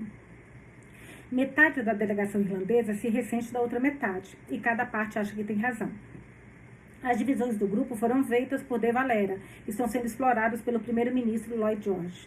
Mike está perfeitamente ciente disso. O primeiro-ministro, adoro, gente, esse diário é história pura, caraca, eu tô prestando atenção, porque é assim, é como se a gente estivesse lá, né, em loco, acompanhando tudo. O primeiro-ministro montou uma formidável equipe britânica para representar os interesses ingleses. Winston Churchill está entre eles, e nós, irlandeses, sabemos o que Churchill pensa de nós. Ele era contra o governo interno e o livre comércio e apoiava a presença de auxiliares para nos manter na linha. É fácil para um soldado como Churchill, com uma história de poder militar por trás dele, esperar e promover certo tipo de guerra. E ele não tem respeito pelos métodos de Mike. Para ele, a guerra irlandesa é pouco mais que uma revolta camponesa. Somos um bando enfurecido, com forcados e tochas acesas. Churchill também sabe que a opinião mundial é uma arma que pode ser usada contra os britânicos, e é muito astuto enfraquecer a eficácia dessa arma. No entanto, Mike diz que a única coisa que George entende é o amor pelo país. E se ele puder reconhecer o mesmo amor na delegação irlandesa, uma ponte estreita pode ser construída. Mike confirmou que as negociações de paz realmente aconteceram, em 11 de outubro, notando a data e me pedindo para trazer Anne a Londres ou a Dublin, quando pudesse. Vou viajar para Dublin nos fins de semana, sempre que puder, tentando manter os líderes do DEIO atualizados sobre as negociações. Não quero ser acusado de esconder informações de Dev ou de qualquer um dos outros. Dev é o Valéria, né, que se tornou presidente interino da Irlanda. E que, pelo visto, ficou contra o Michael Collins depois. Porque ele acabou sendo muito querido, o Michael, né, e ele, eu acho que ficou enciumado. Vamos lá. Vou fazer o que puder para que a previsão de Anne não se concretize, mas ela está acertando até agora. Tommy, de certa forma, ela me preparou. Há uma pequena medida de confiança e equilíbrio que surge quando o homem sabe que está condenado. Tenho poucas expectativas de um bom resultado, e acho que por causa disso estou vendo as coisas como são, e não como gostaria que fosse. Traga, Tommy. Talvez ela saiba o que devo fazer em seguida. Deus sabe que estou perdendo a cabeça. Não sei o que é melhor para o meu país. Homens morreram, homens que eu admirava. Eles morreram por ideal, por uma causa, e eu acreditava neles. Eu acredito no sonho de uma Irlanda independente, mas as ideias são fáceis. Sonhos são mais fáceis ainda. Pôr em prática é outra coisa. Os britânicos que foram delegados estão confortáveis em seu poder e confiantes em sua posição. Downing Street e a Casa do Parlamento cheiram autoridade e dominação ancestral, das quais os irlandeses jamais desfrutaram. Lloyd George e sua equipe vão para casa à noite e se encontram para seus estudos particulares, planejando como dividir e conquistar a delegação daqui e a liderança irlandesa em casa. Reunião após reunião, conferência após subconferência, nós andamos em círculos. É tudo um jogo, Tommy. Para nós é vida ou morte. Para os britânicos é simplesmente manobra política. Eles falam da diplomacia, mas nós sabemos que a diplomacia significa dominação. Independentemente disso, sei que minha utilidade expirou. A forma como tenho travado essa guerra pelos últimos anos não será possível depois que eu voltar para a Irlanda. Sou uma entidade conhecida agora. Fui minado e meus métodos de esconde-esconde, ataque e retirada não serão mais suficientes. Minha foto já foi divulgada pelos jornais da Inglaterra e da Irlanda. Se as negociações fracassarem, terei sorte de sair em segurança de Londres. Ou essa pequena delegação irlandesa desorganizada chega a um acordo, ou a Inglaterra e a Irlanda entrarão em guerra por completo. Não temos homens, recursos, armas, nem vontade para isso. Não entre as pessoas normais.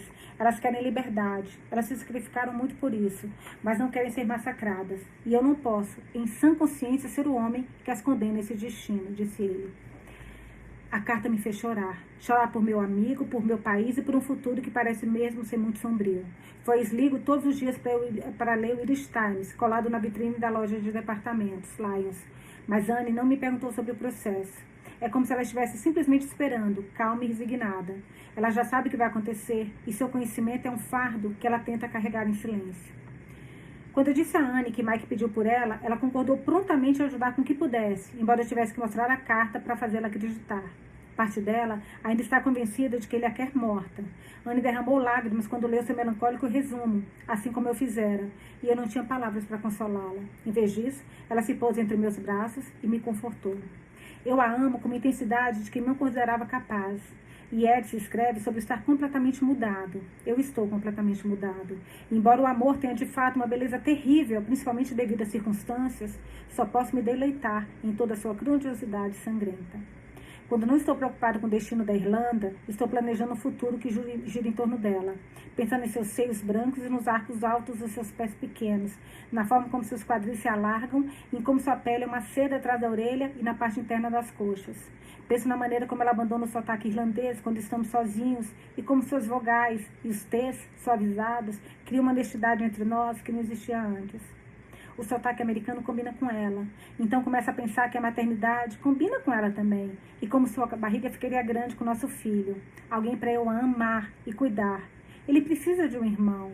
Imagina as histórias que ela contaria às crianças. A história que escreveu e as histórias que vai escrever. E as pessoas ao redor do mundo que as lerão. Então, começa a pensar em mudar o seu sobrenome. Em breve. Oi, gente! Isso teria que acabar agora. Deixa eu ver se dá para ler mais um capítulo. Aí vamos ler só mais um? Até a página 254, a gente está no 245, são só mais 9 páginas, só para ler mais um, tá? Rapidinho. Capítulo 18, a confiança dele. Página 245. Parti meu coração em dois, de tão forte que bati. O que importa porque sei que ele é feito de pedra, fruto da fonte desolada. O amor dá um salto em seu curso. W.B. Yeats. O barco em que Michael Collins estava atracou com horas de atraso em Dunlangorre. Eles bateram uma traineira no mar da Irlanda e chegaram apenas 45 minutos antes da reunião de gabinete das 11 horas com Dale. Michael ligou para a Garvey Club de Londres em 2 de dezembro e pediu que Thomas e eu encontrássemos em Dublin. Viajamos à noite apenas para ficar esperando no cais, dentro do Ford T, por 4 horas, cochilando e estremecendo enquanto aguardávamos a chegada do barco. Dublin estava infestada de patrulhas do Black and Tans e auxiliares novamente. Era como se Lloyd George tivesse dado a ele um sinal para que agisse, um lembrete visual final de como a Irlanda seria indefinitivamente se não chegasse a um acordo. Fomos parados e revistados 2 vezes, um logo que chegamos a Dublin e outro quando estacionamos no cais de Dunlangorre, esperando enquanto eles apontavam a lanterna para o nosso rosto, nosso corpo e a maleta médica de Thomas dentro do carro. Eu não tinha documentos, mas era uma mulher bonita na companhia de um médico, com um carimbo do governo em seus documentos. Eles nos deixaram passar sem problemas. Michael fez a viagem de volta a Dublin com Erskine Childers, secretário da delegação. Ele era um homem magro, de traços finos e maneiras eruditas. Eu sabia pela minha pesquisa que era casado com uma americana e, no fim, não apoiaria o tratado. Mas ele era apenas um mensageiro, não era da delegação, e sua assinatura não seria necessário para forjar um acordo com a Inglaterra. Ele cumprimentou Thomas e a mim com um aperto de mão cansado, mas tinha seu próprio carro esperando, nos dando um momento com Michael Collins, antes que ele fosse entregue à Mansion House, onde a reunião aconteceria. Conversamos enquanto você dirige, Thomas. Pode não haver outra oportunidade. Instruiu Michael e nós 3 nos sentamos no banco da frente do carro, com Thomas atrás do volante e eu no meio. Michael parecia que não dormia fazia semanas.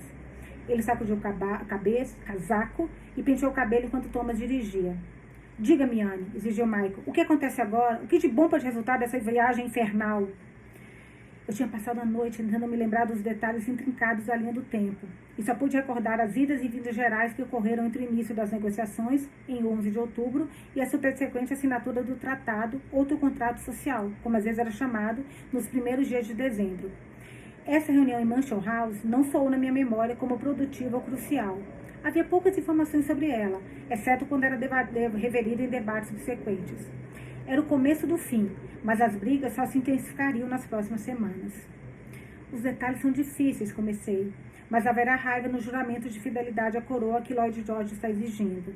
De Valera vai insistir na associação externa em vez do status de domínio, como os artigos agora dizem. A associação externa foi derrubada, interrompeu Michael. Tentamos isso, mas foi totalmente rejeitado. O status de domínio, com o juramento que declara a coroa-chefe de uma série de estados individuais, a Irlanda sendo um deles, é o mais próximo que podemos chegar de uma república. Somos uma nação pequena e a Inglaterra é um império. O status de domínio é o melhor que vamos conseguir. Eu vejo isso como um passo em direção a uma independência maior no futuro. Podemos nos estabelecer ou podemos ir para a guerra. Essas são as 2 opções, observou, retrucou Michael. Anuí e Thomas apertou minha mão, me encorajando a continuar. Michael Collins não estava bravo comigo. Estava cansado e havia discutido 100 vezes as mesmas coisas nas últimas semanas. Semanas. Tudo que posso dizer, Michael, é que aqueles que o odiavam antes ainda o odeiam. Há pouco que você pode dizer para fazê-los mudar de ideia. Cadal Brugge e Austin Stack, Mark murmurou, nomeando seus adversários mais ferozes no gabinete irlandês. Deve não me odeia, ou talvez odeia, ele esfregou o rosto. De Valera é um nome de peso em toda a Irlanda, e ele é o presidente do Dale. Tem muito capital político para gastar. Mas não consigo entendê-lo, é como se ele quisesse ditar a direção que o país vai tomar, mas não quisesse se sentar no banco do motorista e dirigir o veículo, caso caíssemos de um penhasco. Ele vai se comparar a um capitão cuja tripulação avançou antes da maré e quase afundou o navio. Ele vai se comparar a um capitão cuja tripulação avançou antes da maré e quase afundou o navio. Ele vai, perguntou Michael com semblante obscurecido. Um capitão de navio que não se preocupou em zarpar com sua tripulação. Acredito que você diga algo em um dos debates sobre ele tentar navegar com um navio em terra firme. Ah, mas isso ainda é mais adequado, retrucou Michael. O povo estará com você, Mike. Se o acordo for bom o suficiente para você, será o suficiente para nós, disse Thomas. Não é bom o suficiente para mim, Tommy, nem de perto, mas é um começo. É mais do que a Irlanda jamais teve. Ele meditou por um momento antes de me fazer as perguntas finais. Então eu vou voltar a Londres? Você vai, respondi firme. De Valéria irá a Londres conosco? Não. Collins assentiu, como se já esperasse por isso. Os outros vão assinar o tratado? Sei que Arthur vai, mas o restante da delegação irlandesa? Todos vão assinar. Barton será o mais difícil de convencer, mas o primeiro-ministro vai dizer que haverá uma guerra em 3 dias se ele não assinar. Lloyd George provavelmente estava blefando sobre o prazo, de acordo com os historiadores, mas Barton acreditou nele. Todos acreditaram, e o tratado foi assinado. Marco inspirou profundamente. Então não há muito que preciso dizer hoje. Estou cansado demais para discutir de qualquer forma. Ele bocejou, estalando o maxilar. Quando você vai se casar com essa garota, Tommy? Thomas sorriu para mim, mas não disse nada. Se você não se casar com ela, eu me caso. Michael bocejou de novo.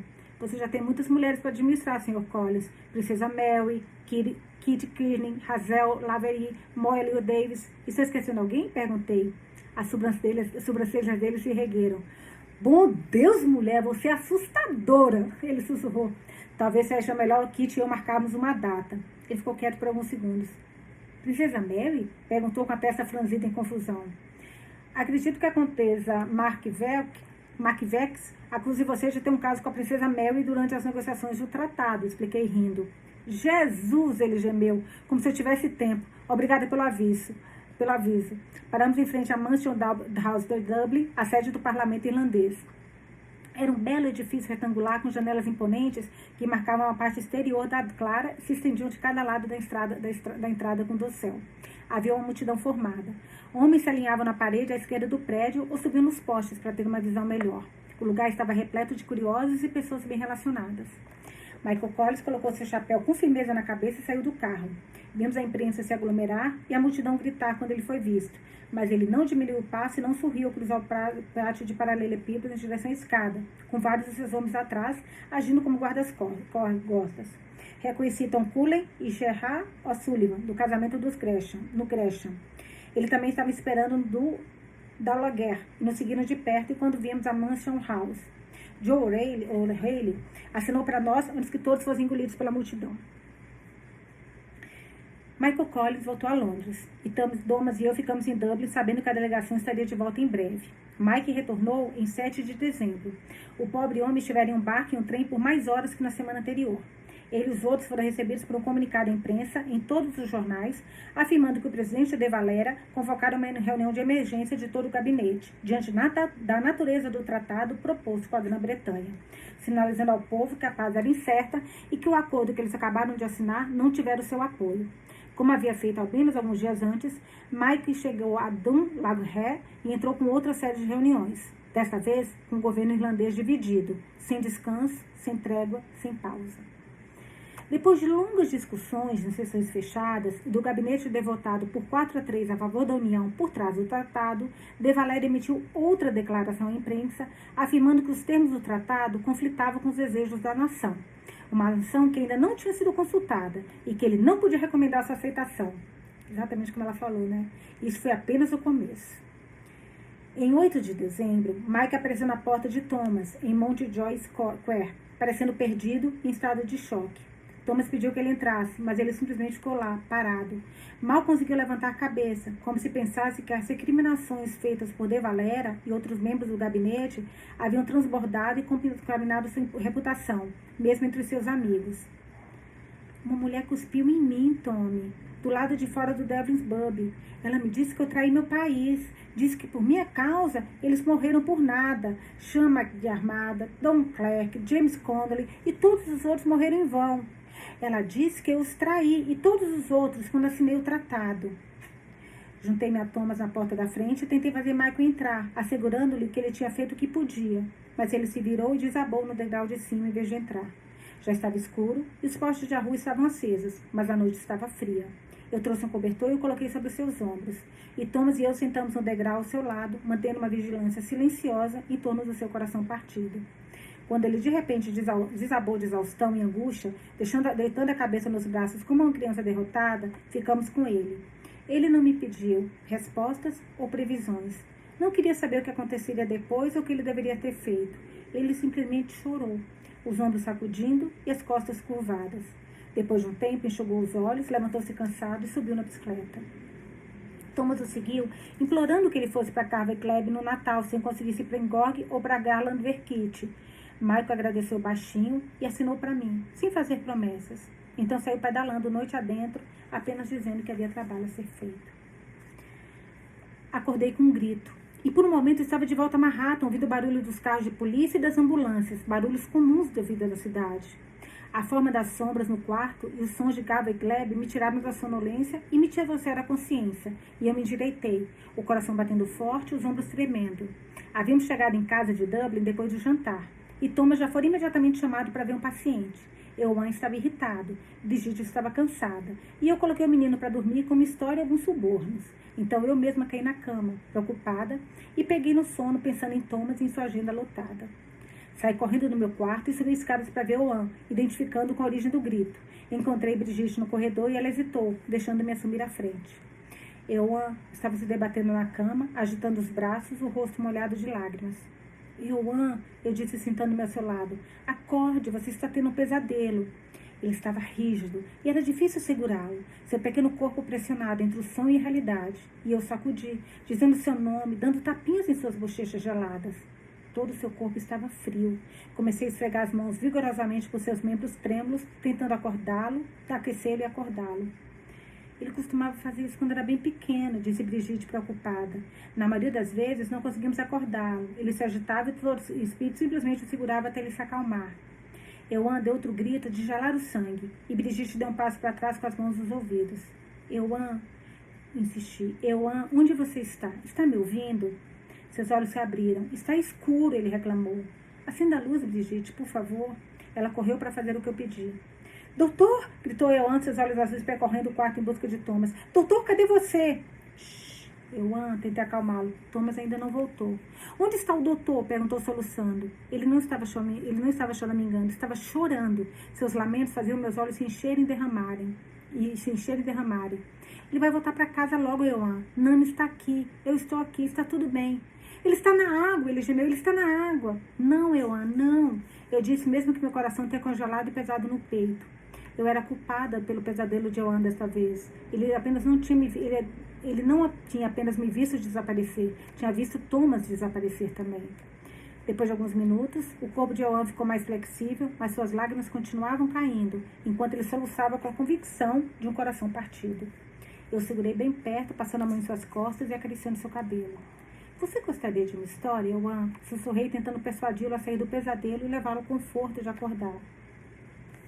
Eu quero o doutor, gritou ele. Brigitte se sentou na cama de Euan. Ela usava uma touca para dormir com babados, que a deixava parecida com a senhora Noel, e pude ver seu rosto enrugado e preocupado na luz escassa. Ela não tocou em Euan, mas uniu as mãos como se quisesse que alguém a segurasse também. E se você me contar o que o doutor faz para que você se sinta melhor quando tem pesadelo, sugeri. Euan continuou chorando como se Thomas nunca mais fosse voltar. Ele canta para você, Euan, murmurou Brigitte. Quer que eu cante para você? Euan sacudiu a cabeça, virando o rosto em meu peito. Ele domesticou as águas, domesticou o vento. Ele salvou um mundo agonizante do pecado. Eles não podem esquecer. Eles nunca vão esquecer o vento e as ondas ainda se lembram dele. Brigitte balbuciou timidamente. Ele curou os feridos, os cegos, os coxos. Os pobres de coração chamavam seu nome. Nós não podemos esquecer. Nunca vamos esquecer. O vento e as ondas ainda se lembram dele. Não gosto dessa música, Nani, disse Euan com a voz entrecortada pelos soluços que faziam estremecer. Por que não? Perguntou ela. Porque é sobre Jesus, e Jesus morreu. Brigitte parecia um pouco chocada. Eu senti uma risada inapropriada borbulhando no peito. Mas não é uma música triste, é uma música sobre lembrar, protestou ela. Eu não gosto de lembrar que Jesus morreu, insistiu Euan, levantando a voz. Os ombros de Brigitte caíram e eu acariciei sua mão. Ela estava tentando, e Euan não estava sendo muito receptivo. Lembre-se dele, lembre-se de quando, lembre-se de que ele virá novamente, quando toda a esperança e o amor estiverem perdidos. Lembre-se de que ele pagou por isso. Thomas cantou baixinho da porta. O Thomas chegou. Eles não podem esquecer, eles nunca vão esquecer. Os ventos e as ondas ainda se lembram dele. Os olhos claros de Thomas tinham olheiras e suas roupas estavam amarrotadas, mas ele avançou e ergueu Euan dos meus braços. Euan se agarrou a ele, enterrando o rosto no pescoço dele. Seus soluços aumentaram novamente, angustiantes e implacáveis. O que há de errado, homenzinho? Thomas suspirou. Eu me levantei, desocupando o lugar para que ele pudesse colocar Euan de volta na cama. Brigitte se levantou também e, com suave boa noite, saiu rapidamente do quarto. Eu a segui, deixando Euan nas mãos capazes de Thomas. Brigitte?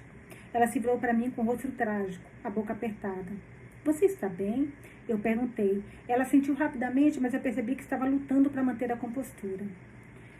Quando os meus filhos eram pequenos, às vezes choravam assim durante o sono, disse ela. Fez uma pausa, emaranhada em uma lembrança. Meu marido, o pai de Declan, não era gentil como Thomas. Era amargo, estava sempre cansado. A raiva era a única coisa que o fazia continuar. Ele afundou, ele nos afundou, e não tinha paciência com as nossas lágrimas. Escutei sem comentar. Era quase como se ela não estivesse falando comigo, eu não queria assustá-la. Não permiti que eu chamasse Thomas de pai. Eu não suportava, e Thomas nunca reclamou. Agora eu chamo de doutor. Eu não deveria ter feito isso, Anne. Thomas merece mais, sussurrou Brigitte. Então olhou nos meus olhos e havia uma espécie de súplica neles que implorava por observação. E eu dei isso a ela de bom grado. Thomas quer que eu saiba quem era seu pai. Ele é muito protetor com Declan, disse eu, acalmando-a. Ela fez que sim com a cabeça. Sim, ele é. Ele cuidou de Declan como cuida de todos. Seus olhos se desviaram de novo. Meus filhos, especialmente os meninos, herdaram o temperamento do pai. Eu sei que Declan nem sempre foi gentil com você, Anne. Eu quero que você saiba. Não há culpa por ter ido embora quando teve a oportunidade. E não há culpa por ter se apaixonado por Thomas. Qualquer mulher sábia se apaixonaria. Ficou olhando para minha tataravó sem palavras. Você está apaixonada por Thomas, não está? Perguntou ela, mal interpretando minha expressão atordoada. Não respondi. Queria defender Declan, contar a Brigitte que Anne não tinha ido embora, que seu amado Declan não tinha levantado a mão para a esposa ou assustado. Mas eu não sabia qual era a verdade. Acho que perdi minha utilidade, Anne, disse Brigitte ainda em tom frágil. Tenho planos de ir para os Estados Unidos morar com a minha filha. Está na hora. Eu tem você, ele tem Thomas. E como meu querido falecido marido, não tenho mais jeito para lidar com lágrimas. A emoção cresceu em meu peito. Ah, não, lamentei. Não, zombou ela, mas pude sentir a emoção em sua garganta. Brigitte, por favor, não quero que você vá. Por quê? Sua voz soou como a de uma criança, como a de Euan, queixosa e incrédula. Não há nada mais para mim aqui. Meus filhos estão separados, estou envelhecendo, estou sozinha e não sou mais. Ela parou, procurando a palavra certa. Necessária. Pensei no túmulo em Balinagar, aquele que levaria seu nome nos anos que viriam. Implorei a ela gentilmente. Um dia seus tataranetos virão aqui, a Dromré, e subirão a colina atrás da igreja, onde seus filhos foram batizados, onde seus filhos se casaram e depois descansaram, e vão se sentar entre as lápides em Balinalar, que levam o nome de Galahá, e saberão que essa foi sua casa, e porque foi a sua casa, é a deles também. É isso que a Irlanda faz. Chama seus filhos de volta para casa. Se você não ficar na Irlanda, por quem eles vão voltar? Caraca, que lindo! Seus lábios começaram a tremer, e ela ergueu a mão em minha direção. Eu a peguei. Ela não me puxou para mais perto ou buscou meu abraço, mas a distância entre nós havia sido eliminada. Sua mão parecia pequena e frágil na minha, e eu segurei com cuidado, a tristeza pesando sobre meus ombros. Brigitte não era uma mulher velha, mas sua mão parecia velha, e fiquei com raiva do tempo por tê-la levado embora, por ter levado todos nós embora, um por um. Obrigada, Anne, sussurrou ela, e depois de um momento soltou minha mão, caminhou até seu quarto e fechou a porta, delicadamente. 22 de dezembro, 1921, página 255. Os debates continuaram no Deio por horas a fio, dia após dia. A imprensa parecia estar firmemente ao lado do tratado, mas os primeiros debates eram fechados ao público, contra a vontade de Mike. Ele quer que o povo saiba quais são as divergências, que saiba o que está em jogo, o que está sendo discutido. Mas ele foi derrotado, pelo menos no começo. Os debates públicos começaram na tarde do dia 19 e entraram em recesso hoje para o Natal. Na véspera de Natal do ano passado, Mike quase foi preso. Ele ficou bêbado, barulhento e descuidado, chamando muita atenção, e acabamos rastejando para fora de uma janela do segundo andar do Hotel Valgas, segundo antes dos auxiliares chegarem. É isso que acontece quando você carrega o peso do mundo em seus ombros. Às vezes, você perde a cabeça. E Mike perdeu a dele no ano passado. Este ano, ser preso não é um problema, embora eu acho que ele trocaria com prazer os problemas que está enfrentando agora pelos problemas do ano passado. Ele é um homem dividido entre a lealdade e a responsabilidade, entre a praticidade e o patriotismo, por pessoas por quem ele preferia morrer a lutar contra. Seu estômago está incomodando novamente. Repassei a ele as mesmas instruções, remédios e restrições, mas ele me dispensou. Fiz meus comentários oficiais hoje, Tommy. Não falei metade das coisas que deveria ter dito, e o que eu disse não foi bem expressado. Arthur Griffith disse que foi convincente, mas ele é generoso. Ele se referiu a mim como o homem que ganhou a guerra, mas eu posso ser o homem que perdeu o país depois de hoje. Mike queria que eu perguntasse a Anne como ela achava que a votação acabaria. Coloquei embaixo do meu braço para que ela pudesse compartilhar o receptor comigo e falasse no transmissor que eu seguiria na minha mão. Fiquei imediatamente distraído com o cheiro dos seus cabelos e a sensação do seu corpo pressionado contra o meu. Tenha cuidado, Anne, cochichei em seu ouvido. Não gostava da ideia de que outras pessoas pudessem estar ouvindo e se perguntando o motivo do interesse de Mike na opinião dela. Anne sabiamente falou a Mike que acreditava que a facção pró-tratado do Dale prevaleceria. A margem será pequena, Michael, mas estou confiante de que será aprovada, disse ela. Ele suspirou tão alto que o ressoou através do fio, e Anne e eu nos afastamos do receptor para evitar o assobio da estática. Se você está confiante, então eu vou tentar ficar confiante também, disse Mike. Diga-me, Anne, se eu for até aí para o Natal, você vai me contar outras de suas histórias? Talvez Nian e Oixin. Gostaria de ouvir essa de novo. Vou recitar algo também. Algo que vai fazer seus ouvidos queimarem e você rir. E vamos fazer Tommy dançar. Você sabia que Tommy dança, Anne? Se ele a ama como a ama dança, você é uma senhora de sorte. Mike, repreendi, mas Anne riu.